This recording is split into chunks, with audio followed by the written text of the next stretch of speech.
Purihin po ang Panginoon. Isang magandang umaga sa inyo lahat. Tayo ay pinagpala sapagkat tayo ay naririto ngayon upang marinig ang salita ng ating Panginoon, ng ating ginagawa para sa ating Panginoon, na ang ginawa sa atin ng ating Panginoon, lahat po ay may katiyakan. Tayo po ay naririto upang marinig ang salita ng Diyos sa kanyang pagtitiyak sa bawat ating paglilingkod sa Kanya. At ang pamagat po ng mensahe sa umagang ito, isa pala pong magandang umaga sa mga naka-online. Nawa ang pagpapala ay patuloy na makamtan ninyo sa pamamagitan ng kanyang salita. Ang pamagat po ng mensahe sa umaga na ito, mga katiyakan. Certainties, mga katiyakan. At ang salita ng Panginoon ay nagmula sa aklat ng Habakuk, chapter 2, verse 3. Ganito po ang nakasulat: isulat mo muna ito dahil hindi pa dumarating ang takdang panahon para mangyari ito. Ngunit hindi magtatagal at tiyak na mangyayari ito. Kahit magtagal ng kaunti, hintayin mo lang dahil tiyak na mangyayari ito sa takdang panahon. Tayo po'y manalangin. Amang banal, aming Diyos sa langit, Diyos na makapangyarihan, maraming salamat po, Ama, sa iyong salita na aming natunghayan. Salamat sa iyong mensahe na magpapalakas sa bawat isa sa amin sa aming pananampalataya. Maraming salamat po, Banal na Espiritu. Aming inaangkin ang iyong patuloy na pagkilos sa bawat isa, ang patuloy na pangungusap mo, ang patuloy na pagbubukas mo sa bawat pandinig, sa bawat puso, sa bawat isa sa amin, Panginoon, na aming marinig, maunawaan at maging kalakasan ang iyong salita sa umaga na ito. Maraming salamat po. Aming inaangkin ang katagumpayan ng mga panalangin na ito, sapagkat ito'y aming hiniling sa tanging pangalan ng aming Panginoong Jesus. Amen and amen. Katiyakan. Samahan na natin ng mga katiyakan. Katiyakan, ang salitang ito ay nagpapahayag ng isang kalagayan ng pagiging tiyak at walang anumang pag-aalinlangan. Ito rin ay isang pakiramdam ng kasiguraduhan sa isang bagay, impormasyon o pangyayari sa ating kapaligiran. At sa banal na kasulatan, ang salitang katiyakan ay pagpapahayag at tumutukoy sa hindi natitinag na pagtitiwala sa mga pangako ng Diyos, na kung sino siya, maging ang kanyang salita na ating kalakasan, na nagbibigay ng matibay na pundasyon at saligan para sa pananampalataya at ating pag-asa. May katiyakan.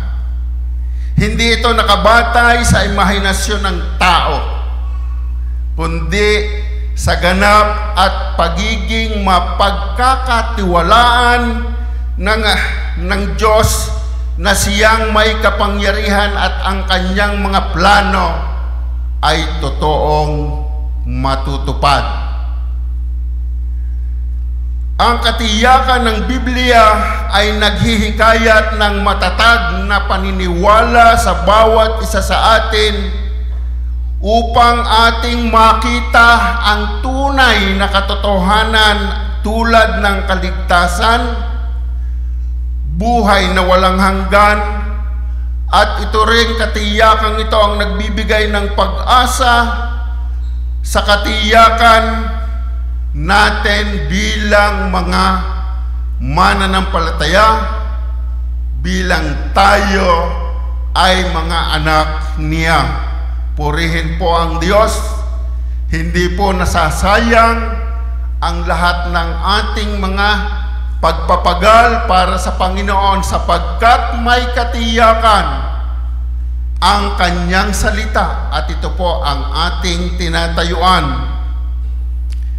Atin pong pakinggan ang mga sinabi ng Diyos na ating pinaniniwalaan na may katiyakan ng kaganapan. Ito po'y mga salita ng Diyos na may mga katiyakan. Una, kamatayan. Tiyak na mamamatay ka. Ikalawa, pamalit. Tiyak na dinala niya ang ating mga kalungkutan. Ikatlo, kaligtasan. Tiyak na sila ay aking mga mamamayan. At ang ikaapat, kabutihan. Tiyak na kasunod ang kabutihan. Atin pong isa-isahin ang ilang mga bagay lamang na sinabi sa salita ng Diyos nang may katiyakan na magaganap. Ang lahat ng ito sa itinakdang panahon ang sabi sa kanyang salita dahil tiyak na mangyayari ito sa takdang panahon. Una, kamatayan. Ano po ba itong kamatayan na ito? Tiyak na mamamatay ka. Ang sabi po sa aklat ng Genesis chapter 2 verses 16 and 17, ganito po ang nakasulat. At sinabi niya sa tao, makakakain ka ng kahit anong bunga ng punong kahoy sa halamanan, maliban lang sa bunga ng punong kahoy na nagbibigay ng kaalaman kung ano ang mabuti at masama, sapagkat sa oras na kainin mo ito, tiyak na mamamatay ka. Ito po ang salita ng Panginoon. Kausap ng ating Diyos si Adan sa panahon na ito. Sa mga talatang ating binasa ay inihayag ang makapangyarihang mga tema ng saganang probisyon ng Diyos, ang pangangailangan ng mga hangganan na nagsasaad kung hanggang saan ang pwedeng gawin ng tao, hanggang saan ang pwedeng gawin natin ng bawat isa sa atin. Lahat po ay may hangganan. Ang kaloob ng malayang pagpapasya, the free will, at ang malubhang kahihinatnan ng pagsuway ng tao. Yun po ang bunga. Kapag tayo'y sumuway, malubhang kahihinatnan ng pagsuway ng tao. Sa talatang 16 ay ipinahayag ang pagkabukas palad at pagpapala ng Diyos na nagpapahintulot kay Adan na kumain mula sa bawat puno ng halaman. Sa ating buhay, may kalayaan tayo. may kalayaan tayo na tumugon sa inuutos sa atin ng Diyos. Kanina sa ating pag-aawitan, nakita ko po yung mga karanasan namin sa labas. Hindi po kami makakapag-awitan ng malakas. Pero dito, may kalayaan. May kalayaan po dito upang tayo ay magpuri sa ating Diyos. Ipinakikita nito ang kabutihan at pagnanais ng Diyos na pagpalain ang sangkatauhan ng isang paraiso kung saan natutugunan ang lahat na pangailangan, walang kakulangan o kahirapan. Ito po ang pangako sa atin ng Diyos. Kanyang tutugunin lahat ang ating mga pangangailangan. Ang susi po ay ang pagsunod sa Kanya. Isang paghihikayat ito sa atin na kilalanin at magpasalamat sa maraming pagpapalang ating natatanggap na nagmula sa Diyos sa halip na tumuon lamang sa mga paghihigpit. Ang naiisip natin kapag ang salita ng Diyos ay ating nabasa ko, parang ako hindi na makakakilos kahigpit ga. Ang sabi po sa 17a, maliban lang sa bunga ng punong kahoy na nagbibigay ng kasalanan kung ano ang mabuti at masama. Paghihigpit ka po yun.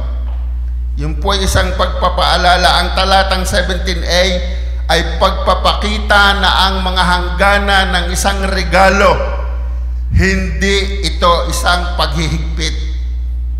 Kaloob po ng Diyos. Ang nag-iisang pagbabawal tungkol sa kaalaman ng mabuti at masama ay hindi basta-basta, kundi isang proteksyon na panukala at isang pagsubok sa pagtitiwala. Ikaw kapag narinig mo ang salita ng Diyos, ikaw susunod. Dito po ay sinusukat ng ating Diyos ang ating pagtitiwala sa Kanya. Jeremiah, yung ating binasa kanina, 33 verses 2 and 3, tayo nagtitiwala na sa ating pagtawag tayo ay tutugunin. Pakatandaan, ang tukso ay namamalagi sa paniniwalang mas maalam pa tayo kaysa Diyos at sa mga utos niya na parang tayo ay nalilimitahan sa ating mga gagawin. Hindi po makakabuti para sa atin ang ganitong paniniwala. Ang lahat ng salita ng Diyos ay para sa ikabubuti ng Kanyang mga anak. Ito po ang katiyakan ng bunga o kahihinatnan ng pagsunod sa sarili sa halip na sundin ang Diyos. Mayroon pong limitasyon, mayroon pong pasubali. Ang babala ng kamatayan para sa pagsuway ay may isang matinding kahihinatnan na nagpapahiwatig hindi lamang ng pisikal na kamatayan kundi ang agarang pagkawalay sa presensya ng Diyos. Napakasarap po na ipangaral ang kamatayan na naganap doon sa Garden of Eden. At ito po ay tunay na magaganap sa bawat isa sa atin. Kamatayang pisikal, yes. Kamatayang spiritual, huwag nawa. Ngunit nangyari po yon. Ang sinasabi pong kamatayang espiritual ay ang pagkawalay sa presensya ng Diyos magpakailanman. At ito po ay ginawa ng kaparaanan ng ating Diyos sa pamamagitan ng ating Panginoong Hesus. Ang kamatayang espiritual, inihandog ang Panginoong Hesus para tayo ay mapanumbalik sa presensya ng Diyos. Ang paggawa ng kasalanan ay nagdudulot ng paghihiwalay ng tao sa Diyos. Sin separates man to God. Mayroon pong ang kasalanan po ay namamagitan. Huwag nawa po tayo na mamuhay sa kasalanan sapagkat ang Diyos po ay nagagalit sa kasalanan. Ang gawain ito ng kasalanan ay nagbunga ng kabulukan, ng pagwasak sa isang makadiyos na relasyon. Winawasak ng kasalanan ang ating relasyon sa Diyos na naranasan ni Adan at Eva na nakaapekto sa mga sumunod na henerasyon. Nakaapekto po ito sa bawat isa sa atin. Yun pong kasalanan ni Adan at ni Eva ang nakuha po natin. We have the tendency to sin. Yun po ang nakuha natin. Mayroon po tayong pagkakataon na magkasala. We have that tendency. Naramdaman ito sa bunga ng pagtatrabaho at higit pa sa mga relasyon na naapektuhan dahil sa kasalanan. Ito po ay nagsisilbing paalala na ang mga pangako ng kasalanan ay mapanglinglang. It is deceiving. Mapanglinglang ang pangako ng mga kasalanan na humahantong sa masakit at kasalanang bunga ng katiyakan na ikaw ay mamamatay, na ikaw ay mawawalay sa presensya ng Diyos. Ikalawa, pamalit. Tiyak na dinala niya ang ating mga kalungkutan. Ang sabi po sa aklat ng Isaiah chapter 53 verses 4, 5, and 6, ang totoo, tiniis niya ang mga sakit at ang mga kalungkutang dapat sanay tayo ang dumanas. Ang akala natin ay pinarusahan siya ng Diyos dahil sa kanyang mga kasalanan. Ang totoo, sinugatan siya dahil sa ating pagsuway. Binugbog siya dahil sa ating kasamaan. Ang parusang tiniis niya ang naglagay sa atin sa magandang kalagayan, at dahil sa mga sugat niya ay gumaling tayo. Think it for our physical, lalo na po para sa ating spiritual. Tayong lahat ay parang mga tupang naligaw. Bawat isa sa atin ay gumawa ng nais nating gawin. Pero siya ang pinarusahan ng Panginoon ng parusang dapat sana ay para sa ating lahat. Ang Panginoong Hesus ang naging pamalit para sa atin, sa ating mga kasalanan.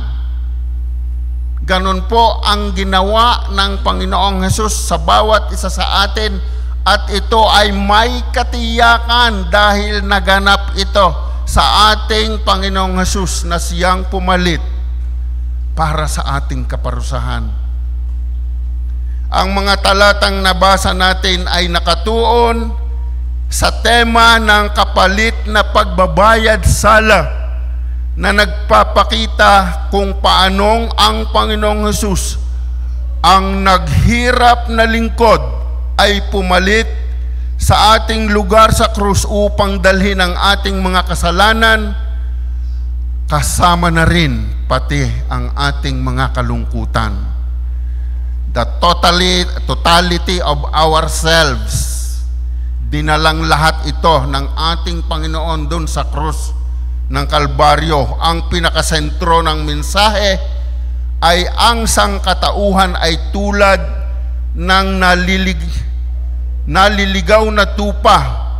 Ngunit ang Diyos sa kanyang pagmamahal ay inilagay ang ating sama-samang kasamaan sa Panginoong Hesus na nagbibigay ng kapayapaan at pagpapagaling hindi lamang ng karamdamang pisikal kundi lalo na ng sakit na espiritual.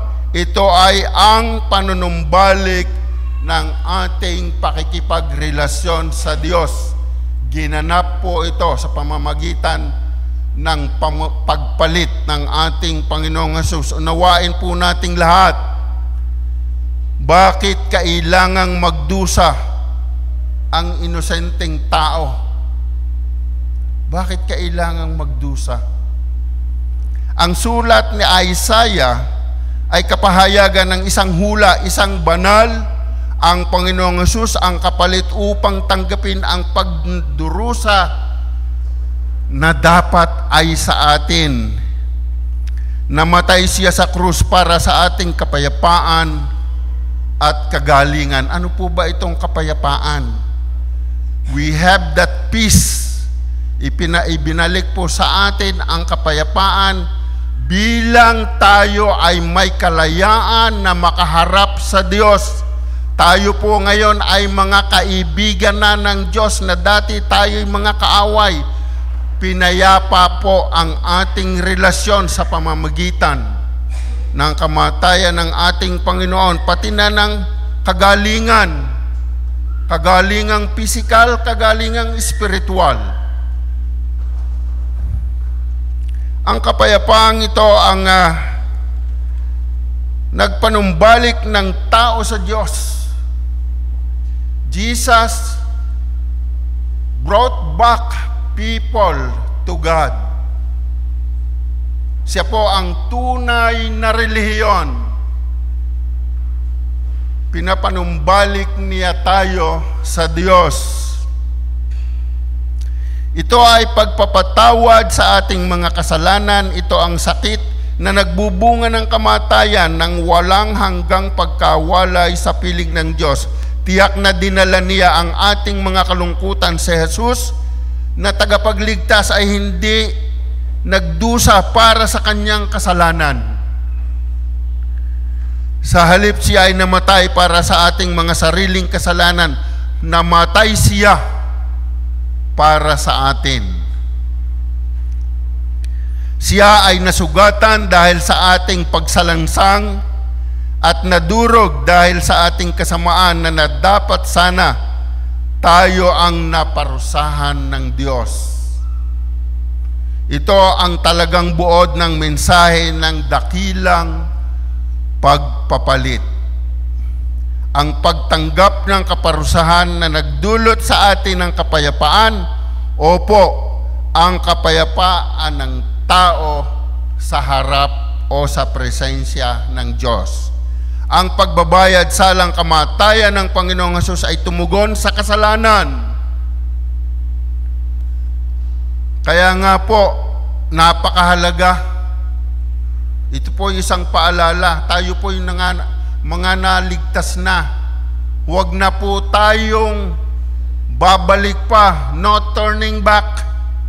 Ang sabi po sa Hebrews 10:26, matapos mong matanggap ang pagliligtas, wala nang ibang handog na ihahandog pa, sukat para sa iyong kaligtasan, sapagkat naihandog na ang Panginoong Hesus. Huwag na po nating tatalikuran ang katiyakan ng ating kaligtasan. Ito po ay ang ating Panginoong Hesus. Ang pagpapalit na mensahe ay nangangailangan ng ating pangsariling pagtugon. Ang paggamit natin ng salitang atin ay dapat na mapalitan ng personal na akin. Hindi lang si Kristo ang tagapagligtas, sa halip si Kristo ang aking tagapagligtas. At ito po ay aking laging nai-share, na babanggit sa ating mga pananalangin. We are talking to the Lord Jesus Christ. Lord Jesus Christ. Ang sabi po, ito ang aking panalangin, ito ang aking hinihiling, atin pong banggitin sa pangalan ng aking Panginoong Jesus. Hindi sa pangalan ni Jesus. Sa pangalan ng aking Panginoong Jesus. Sapagkat ang kausap mo ay iyong Diyos. Siya ang iyong tagapagligtas. Kilala ng bawat isa sa atin kung sino ang ating Panginoong Jesus. Siya ang haharap. Siya po ang huhusga sa bawat isa sa atin. Kanina po, kaganda. Ako po'y nakabarong ngayon. Ang sabi, si pastor ay huhusga. Ari po'y paghamon sa bawat isa. Ako po'y nagsasalita sa Mabini. Kami doon ay laging nakabarong. Ay bakit ka din sa iglesia hindi makapagbarong? Siya, sinimula na. Sabi ko nga kay Pastor Dane, si Pastor Dane, linggo-linggo yung nakabarong Kaya, magbabarong na po. Sino ka nga hatulan din Purihin ang Panginoon. Tanggapin natin sa ating pagsampalataya na si Jesus ang kapalit na nagbayad para sa atin, para sa iyo at sa aking mga kasalanan. Ang Panginoong Jesus. Ikatlo, kaligtasan. Inyo pong hintayin medyo mahaba ang mensahe. Pero ito po'y matagal na i-prepare, ay inyo naman pong pakaunawain. Kaligtasan. Tiyak na sila ay aking mga mamamayan.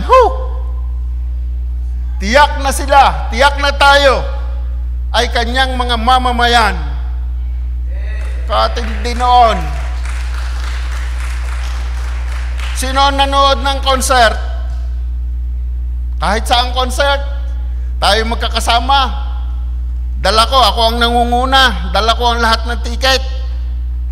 Ngayon, yung aser, sa tanungin yung mga kasunod ko, bayad na po kayo? Ang aking isasagot, bayad na po yan. Akin po yan. Ngayon, ang sabi ng Panginoon, tiyak na sila ay aking mga mamamayan. Mayroon po tayong passes para pumasok sa kalangitan. Tayo ay sa Kanya. Tiyak. Tiyak.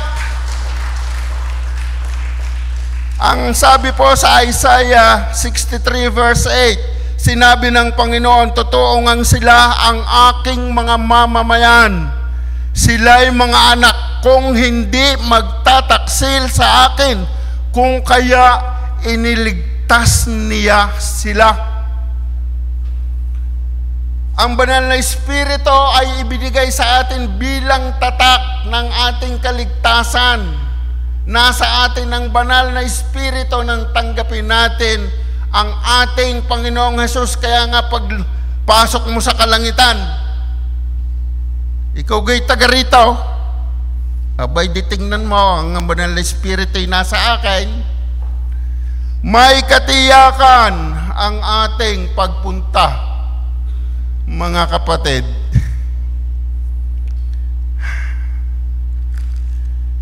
Ang talatang ito po ay personal na salita ng Panginoon. Sinalita po ito personally ng ating Diyos at ibinibigay sa atin personally. Karaniwang sinasabi rito ang kanyang malalim na pag-ibig at pag-asa para sa kanyang mga tao, ang mga Israelita, gayon na rin sa atin bilang mga mananampalataya na nagpapahayag ng katiyakan. Ang sabi niya, tiyak na sila ay akin, mga anak na hindi magsisinungaling. Sino ga po ang mga nagsisinungaling? Who is the father? Who is the father of lies? Si Satan. Who is our father? The God of all creation. At ang sabi po niya, hindi tayo magsisinungaling. Ipamuhay po natin, huwag nawa, ang pagsisinungaling. Narito ang pag-asam ng Diyos sa ating katapatan. Inaasahan po ng Diyos ang ating katapatan na humahantong sa kanyang tungkulin bilang ating tagapagligtas. Tagapagligtas po ang ating Panginoon. Ito ang pundasyong tipan, the covenant. Kapag narinig nyo ang katuroan ng covenant, makikita ninyo kung paano ba yung tipan. Ano ba yung kasunduan? Ang sabi, ito ang pundasyong tipan. Pundasyon, yung tinatayuan na kasunduan sa Israel, maging sa atin bilang kanyang mga anak. Kasama nga dito ang kapahayagan ng kanyang pag-ibig, pag-aari sa atin at pagtatakda ng isang relasyon sa Diyos. Purihin ang Panginoon. Pag-ibig, pag-aari sa atin, relasyon sa Diyos. Lahat po ito ay nasa sa atin. Unawain na ang mensaheng ito ay tumatalakay sa kalikasan ng relasyon ng mananampalataya sa Diyos sa ngayon. Kagaya ng palagiang pagtawag sa Kanya sa pananalangin at sa isang pangako sa pamumuhay ng isang buhay na may katuturan. Worthy, may katuturan po ang buhay natin. Paano tayo magiging worthy sa harapan ng Panginoon? To live in obedience to God's Word. Sumunod sa lahat ng kanyang naisin sa ating buhay. Isang buhay na nagbibigay kaluguran sa pangalan ng ating Diyos, ang ating Panginoong Jesus. Si Jesus bilang ating manliligtas at manunubos ay ang sentro ng mensaheng ito, na nagpahayag ng kanyang pangungunang pagkilos sa pakikipagrelasyon. Siya po ang nanguna, siya ang tumawag sa atin. Hindi po tayo. At sa kabila ng ating pagiging hindi tapat, ang Diyos po ay nananatiling tapat. Though we are unfaithful, yet God is still faithful. Yun po ay ating panghawakan. Tapat po ang Diyos, kaya maging tapat ang bawat isa sa atin. Ipinahayag dito ang kanyang dakilang pag-ibig. Sa ating mga problema, siya ay nababagabag. Sa iyong mga dalahin, sa ating dalahin, ang Diyos ay nababagabag. Hindi siya kumuha ng tutulong sa atin, sa halip kumilos siya sa kanyang sarili dahil sa kanyang pagmamahal at awa ng pagliligtas sa bawat isa sa atin. Walang ibang kaparaanan ang sabi kanina sa kanyang salita, Hebrews 10:26, walang ibang kaparaanan ng kaligtasan kundi ang Panginoong Hesus lamang. At dahil dito, dapat din naman na gawin din natin ang kahulugan ng ating pakikipagkasunduan, our covenant with Him. Sa Kanya, follow and obey His words. Ito ay isang panawagang mensahe ng Diyos sa atin. Yakapin, isa pamuhay ang pagkatawag sa atin, mamuhay tayo ng may katapatan sa ating pakikipagkasundo sa isang relasyon. Pakatnawain po natin, hindi po sa tao tayo nakipagrelasyon, kundi sa Diyos na siyang lumikha sa atin. Ang pagkilala sa kanyang biyaya at pamumuhay ayon sa kanyang mga utos ang nais po niya na ating isa pamuhay. Ikaapat, kabutihan. Matatapos na. Tiyak na kasunod ang kabutihan. Ang sabi po sa mga awit, chapter 23 verse 6, tiyak na ang pag-ibig at kabutihan nyo ay mapapasa akin habang ako'y nabubuhay. At titira ako sa bahay niyo, Panginoon, magpakailanman. Katiyakan ng ating pupuntahan.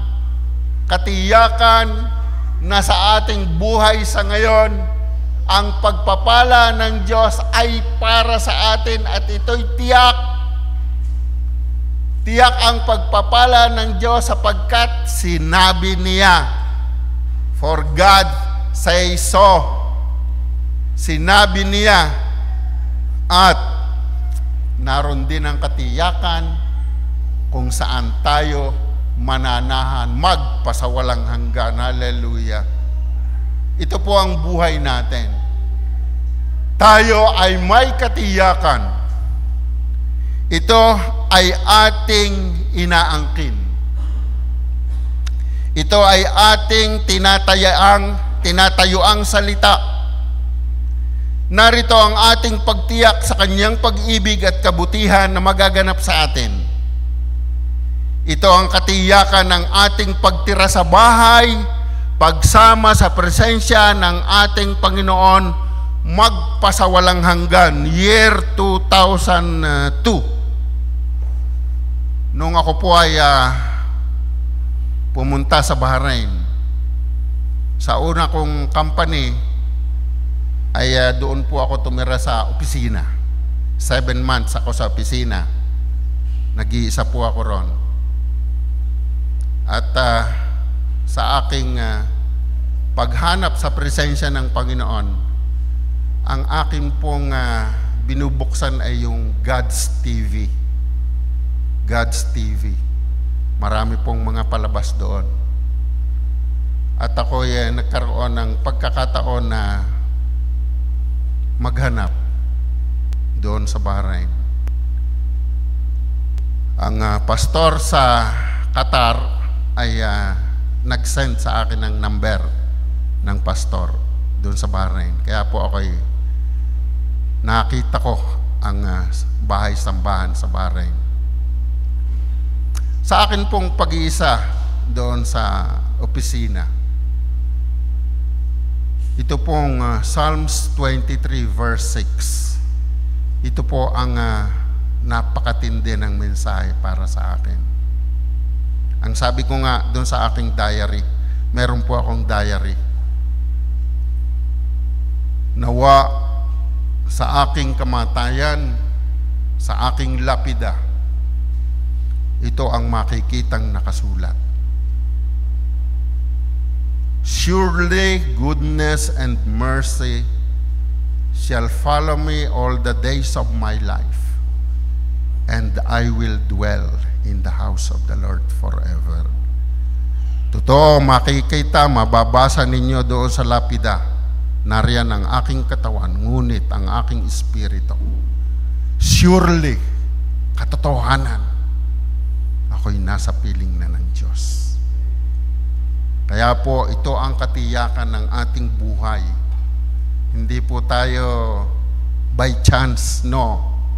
Lahat po ay naplano na. Lahat po ay naisulat na. Ang sulat na ito ay tumutukoy sa matatag na pag-ibig ng Diyos at pangako ng walang hanggang kaligtasan para sa mga mananampalataya. Ang kabutihan ay tumutukoy sa masaganang pagpapala sa lahat ng ating pangangailangan. Surely goodness and mercy shall follow me. Ito ay susunod sa akin, sa atin. Ang ating pangangailangan ay susunod na nagmula sa ating Panginoon. Sa pagpapala sa lahat ng ating pangangailangan, una sa spiritual, pangalawa sa physical na pangangailangan natin. Samantala, ang awa ay tumutukoy sa kanyang kahabagan at pagpapatawad, na ang kabutihan at awa ng Diyos ay totoong ating naranasan sa ating buhay sa ngayon. Ito po ang buhay natin sa ngayon.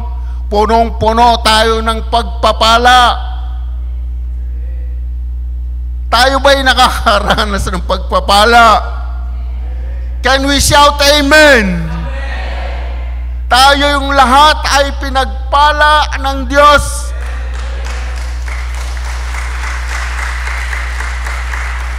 Ang kabanatang 23 ng mga awit ay nagtapos sa isang kapahayagan na pagkatapos ng buhay na ito dito sa lupa, sa paghahangad ng pag-ibig ng Diyos sa kanyang kabutihan, tunay ngang ating mararanasan bilang mga mananampalataya ang sukdulang kagalakan ng pagiging nasa walang hanggang presensya ng Diyos. Yun lang naman po ang talagang ating inaasam. Una, makita natin ang Panginoon, makasama tayo sa rapture. Pakatandaan natin, nagaganap na ang mga nakasulat. Ang susunod na pangyayari ay rapture na. Rapture na po ang susunod. Nariyan na ang digmaan na lahat ng nakasulat. Kaya po, rapture na. Tayo'y kukuhanin na ng Panginoon. At sa pagtatapos ng mensahe ng ating Panginoon ng may katiyakan, ito po ang ating pag-asa. Ang pagtitiyak ng ating Panginoon sa mga naunang binanggit na katiyakan, ito po ang dito po magtatapos ang pag-asa. Ito ang ating pag-asa, tiyak na mabilis akong dumating. Ito po'y salita ng ating Panginoong Hesus. Pahayag chapter 22 verse 20. Si Jesus ang nagpapatunay sa lahat ng nakasulat dito. At sinabi pa niya, talagang malapit na akong dumating. Sinabi ko naman, sana nga po, pumarito na po kayo, Panginoong Jesus. This is the second verse to the last. At ito po ang huling salita ng ating Panginoong Jesus. Tiyak na mabilis akong dumating. Wala na pong nasulat sa Biblia. This is the second verse from the last. Dahil meron pa pong 21. Mapapansin natin ang salita o sinabi ng Panginoong Hesus, talagang malapit na akong dumating. Gayon din ang sagot ng sumulat, sana nga po, pumarito na po kayo, Panginoong Hesus. Masasabi ba natin sa panahon na ito, sana nga po, dumating na po kayo, Panginoon? Masasabi ka natin? Halimbawa, ang sabi ng Panginoon, dadating na ako. Ano ang sagot natin? Sana nga po, dumating na kayo. Ano kang ibig sabihin nun? Hindi tayo kukuhanin ng lahat ng ating Panginoon. Bakit? Hindi pa kayo handa. Siya, kayo pumunta mamaya sa Pitugo, ang mensahe doon handa ka na ba mamaya? Kayo po'y makinig ng mensahe doon. Handa ka na ba na humarap sa Panginoon? Mamaya po, dahil ang mensahe ng Panginoon ay talagang natutuon sa panahon. Marami pong nawawala sa Pitugo. Kailangang marinig nila ang tinig ng kaligtasan, ang salita ng kaligtasan. Kaya mamayang hapon, I am inviting you, join us. Handa ka na ba? Ito po ang salita ng Panginoon. Handa ka na ba? Dadating na ako, sabi ng Panginoon. Ito ang huling salita ng ating Panginoong Hesus. Talagang malapit na akong dumating. Ito ang kanyang huling pangako. The last promise. Huling pangako ng ating Panginoong Hesus. Ang Panginoong Hesus mismo ang nangako. Isang pangako ng makapangyarihang Diyos. At ito ay tunay na may katiyakan. Tunay na may katiyakan. It is certain that He will be coming. 3 beses po do sa chapter 20, verse 7, 12, and 20.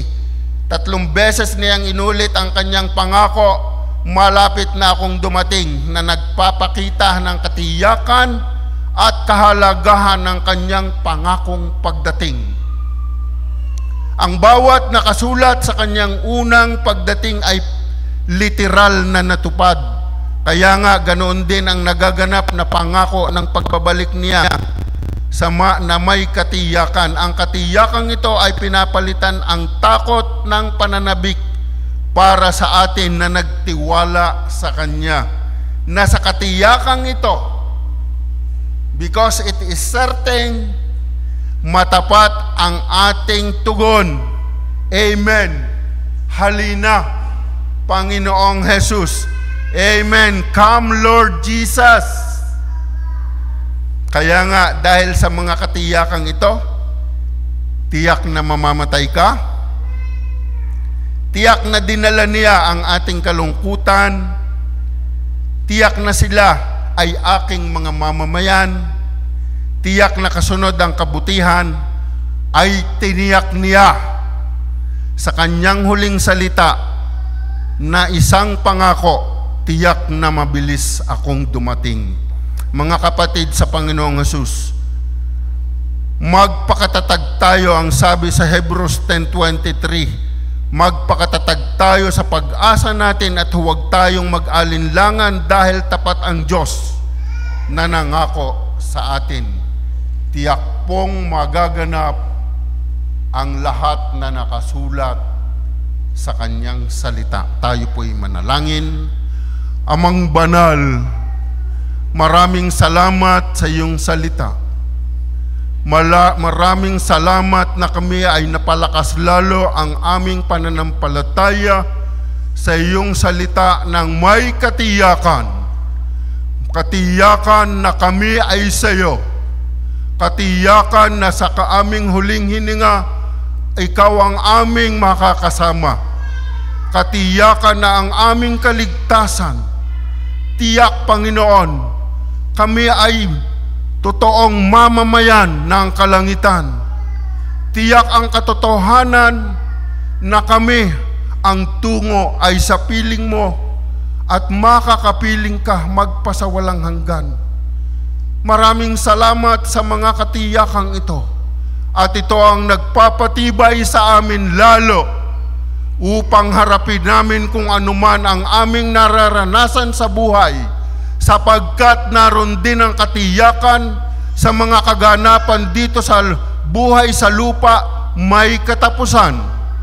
Yun ang tiyak, matatapos ang lahat ng mga dalahin, ang mga problema, ang mga karamdaman, matatapos lahat, tiyak.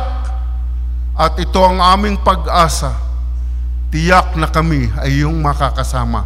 Maraming salamat po, Ama, sa iyong mensahe sa umaga na ito. Ang aming pagpupuri at pagpapasalamat ay aming ibinabalik sa inyo, Ama, sa tanging pangalan ng aming Panginoong Jesus. Amen and amen.